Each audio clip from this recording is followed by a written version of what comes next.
เนี่ยแม่ถ่ายวิดีโอแม่ถ่ายไว้กดถ่ายไว้อันนี้หนูไม่ ถ่ายตัวใด ทำนะหนูไม่ มีอะไรให้จังสิแหละบ่ต้องกดอย่างแย่งซื้อเอาตัวไหนเอาตัวไหนมาแล้วเอาลูกหัวใจนี่เหรอใช่ค่ะนี่อันนี้คือบ้านเป็นโลใช่ไหมคะบ้านเป็นโลบ้านเป็นโลอันนี้โยสี่ปีหนึ่งเหรอคะอันไหนอีกเนาะเอาไหนอีกเอาไหนอีกวันนี้เดินดูอันนี้ไหมอันนี้ไหมก็ได้ไปนะเพื่อนเอาบอกคุณยายอันนี้ลองดูคุณยายได้แล้วกลับที่เดิมได้แล้วแบบที่เดิมถ่ายแม่เป็นตากล้องโทษชื่ออะไรหนูชื่ออะไรไม่ได้ยินตัวแถวหนูชื่ออะไรชุดสีชมพูข้างหลังอย่างเดียวไม่ได้มันต้องชื่อมันต้องชื่อต้นไม้เลยเอาแล้วไม่อยากชุดทุกอันน่ะเนี่ยถ่ายเนี่ยเดี๋ยวน้ำไปทำให้ดูอันไม่อยากรู้ว่าน้ำไปชุบดูเอาสีม่วงสีพายุชุบสีม่วงนะแล้วมันจะเป็นดินแข็งอ่ะสีม่วงนะพายุ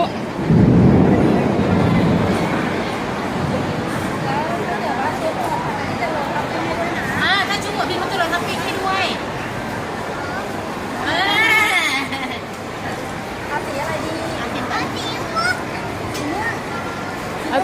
เอาสีม่วงไงสีม่วง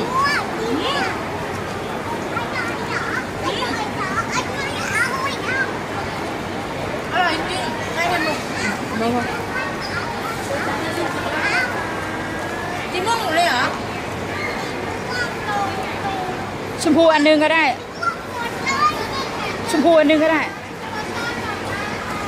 อะไรคะ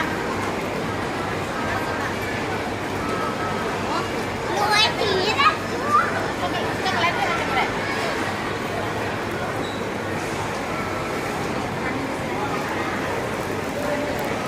อายุ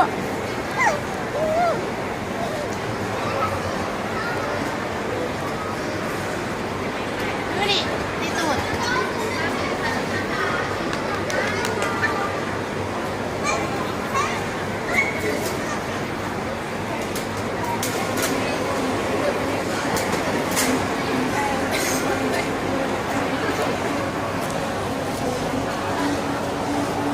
นี่นะคะตากล้องตากล้องนี่นะขนมของเราน่ากินไม่เอ่ยที่แฟชั่นนะคะงานหมดวันที่24ค่ะใครจะมาก็มาเลยนะใช่ไหมคะ24เอ้ามีตังจ่ายพี่เขาไหมน่ะเอ้าแล้วทำไงเวลาของกับผู้ใหญ่สวัสดีเอาเงินทอนด้วยขอบคุณครับสิยกมือไหว้ขอบคุณค่ะไปที่เดิมนะฮะไปที่เดิมเอาให้แม่ให้ยายถือไปที่เดิมไหนที่ตรงนี้เดี๋ยวมันมีทางนู้นอีกเนี่ยมีสายไหมด้วยอ่ะนี่ขนม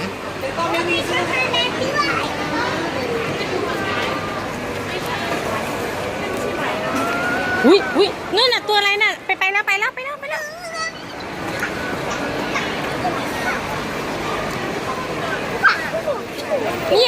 เนี่ยพี่เขาเนี่ยไปแล้วพี่เขาไปแล้ว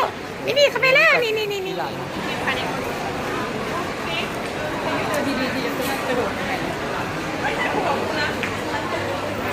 นี่เป็นซุ้มอาหารไทยนะคะ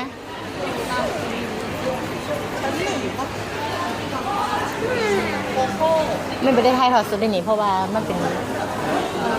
ตะไทย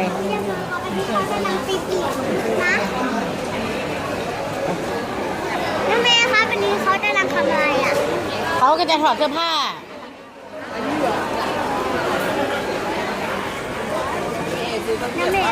แสดงหมดแล้วบอกครับ ยังไม่หมดนี่ขนมขโมยเงินเหรอ ไม่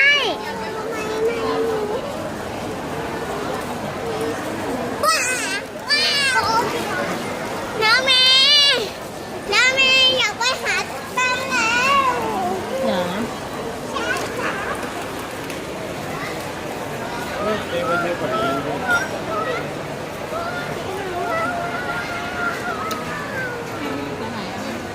มันให้เป็นม้วนๆอ่ะ เป็นไทยไหมม้วนๆอ่ะ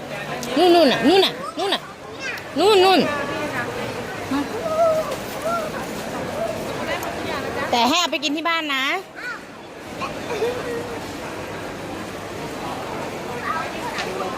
หันหน้ามาหา FC หน่อย FP อายุอยากกินแม่อันนี้เยอะ ขนมมันโถ หัวไม่อยากกินมันทอด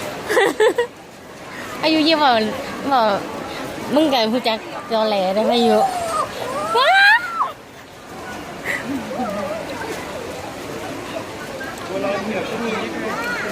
ทำเป็นโปเกมอนได้ไหมอ่ะ อยากทำเป็นโปเกมอนโก เอาไปไหนเป็นถุงนี่นะ อยากเอาเป็นสีเหลืองแล้วก็ใส่ตาแล้วทำเป็นโปเกมอนโก ต้มจะมีนะครับบัวลอยครับสวัสดีครับ ฮะโอ้มันเห็นแม่มันหันมาเห็น อันนี้ของโปรดตัวเล็ก มาสิมาเอาเรือเอาไหมอ่ะเท่าไหร่คะ100เอาเดี๋ยวชอบกินกล้วย เอาไหมอ่ะ ทานได้นะครับ เดี๋ยวเขาเอานี่ก่อน มาเอานี่มาเอา ไม่กล้วยนะ เอาอยาก เอาไหนมีตังค์อ่ะอ้าว คุณเท่าไหร่ เอาให้เด็กถือของ เอาเป็นโปเกมอนโก ช่วยทานได้นะ เป็ดก็ปกติ ข้าวเหลืองธรรมดาได้ไหม เหลืองก็เวลาได้ไหมอ่ะ ไอ้โปเกม เอาสีอะไรเขายุทธไม่เอาเป็นถุงมันมีหลายสีนะ โอ้ย หรือจะเอาแบบนี้ เอาเป็นแบบนี้ไหม ไม่เอาตอนวันนั้นอะไปเล่นเลโก้อะ เลโก้อะไร เนี่ยใครกินไม่หมดเล พาย ยุจะเอาไหนล่ะ เอาไปฝากตังๆด้วยอันนึงอ่ะตังชอบกินไหมอ่ะ จะเอาเป็นหมูแผ่เอ็นแล้วกัน ตัวอะไรนะคะ หมู อ๋อโอ้ หมูอะไรนะ เอ็นเคที่ ถ้า หมูเค หมูอะไรนะ เอ็นเคที่ ถุงกระสุน หนูจะเอาเป็นกระต่ายแล้ว มัน กั เป็น นไปได้ยินมาจากไหน จะเอาอันไหน เขาเรียก แน่ เอาอันเนี้ยแล้วกันแต่หมูหมี ประมาณชั่วโมง2 ชั่วโมงมันจะแฟบไหม ถ้าไม่ขยับมันก็ไม่แบบนั้น อ๋อ เอาเป็นกระต่ายอันนึง กระต่ายไปฝากต่างๆเนาะ แล้วพายุเอาไหน เอาหมี เอาสีไหน เอาสีชมพูนี่แหละ สีชมพูหมู เหรอสีฟ้าแล้วกัน เอาไหนดีคุณ กระต่ายสีฟ้าดีกว่าเนาะ ใช่ค่ะ ตั้งหน้าชอบสีฟ้าว่ะ พายุเอาสีอะไรที่กินพายุกินเนี่ยต้องเอากินน่ะ สีม่วงเหรอ ใช่ เอาสีม่วงเอาหมู หมูสีม่วงค่ะ หมูสีม่วง สีม่วงนะครับผม เอ้าแล้วซื้อไปให้ใครอ่ะ เอ้า ซื้อให้หนูเหรอ อืม อ่ะหนูแผ่เอ็นเคที่ ตากล้องก็ถือกล้องไว้หน่อยสิ ตากล้องนี่อะไรก็ไม่รู้ ที่การคือพายุไม่เอาเป็นถุงนะพายุ ดูไปดีด้วย ไหนอะพี่เขาทำยังอ่ะ นี่ทำกระต่ายอยู่ นี่ จ่ายสินค้ากับอะไรนะครับ เป็นไฟไม้อยู่ กับหมูใช่ไหม เท่าไหร่จ๊ะท 80ครับผม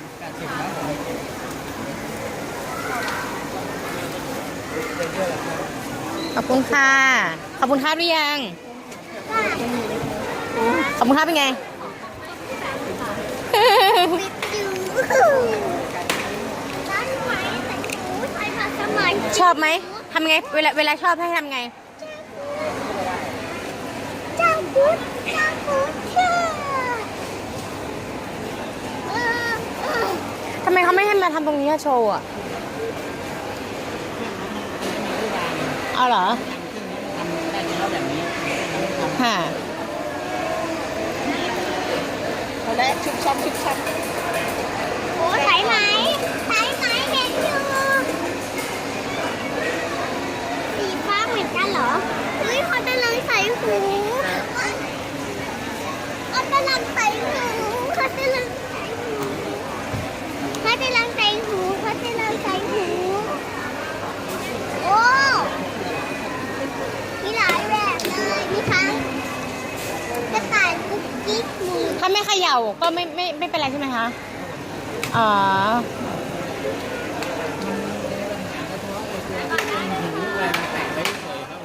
อ๋อ แปะคิ้วแปะคิ้วแปะคิ้ว ค่ะ มีหมูม่วง หมูสีม่วงหมูสีม่วง หมูสีม่วงของใครอ่ะ ของหนูของหนูของหนู ดีใจไหม ดีใจค่ะ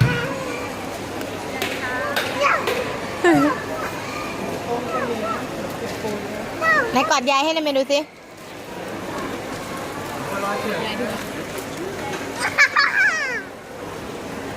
เฮ้ยมันเฮ้ยตอนนี้มันเหมือนที่มันโตเลย เอาไปจับ แล้วมันกินอะไรอ่ะนอน พูดดีๆหน่อยพายุเหมือนพูดอะไร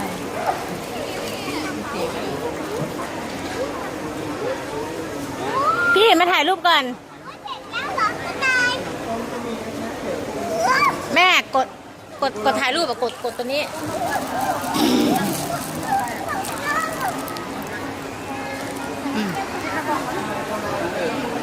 ตัวอะไร อันหนึ่งสองสาม เลือกฝั่งนี้ก็ได้มันเลือกฝั่งนี้ก็ได้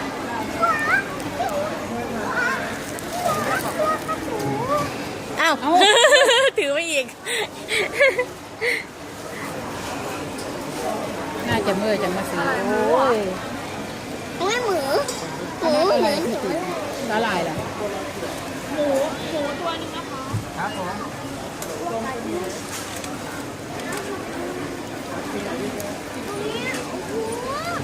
ไอ้ที่ติดนะอะไรเป็นสาหร่ายเหรอ เจ้าแม่หนูเห็นน้อยอยู่เนาะ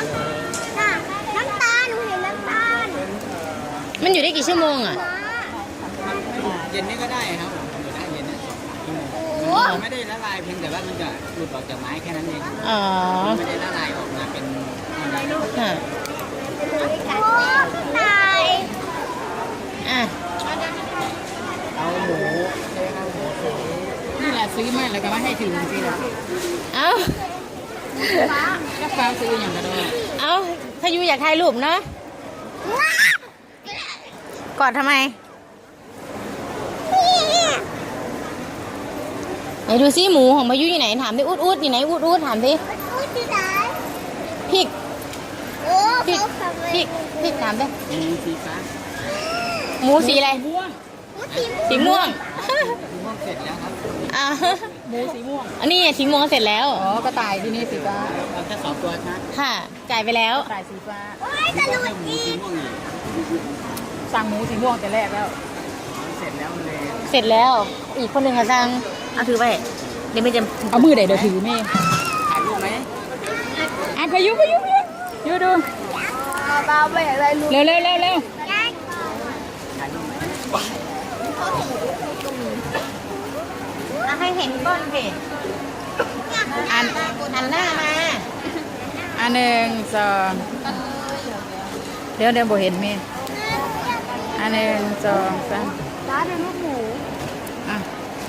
ได้แล้วขอบคุณครับ ไม่ใส่ถุงพี่ใส่ถุง โอ้ยพายุเอ้ย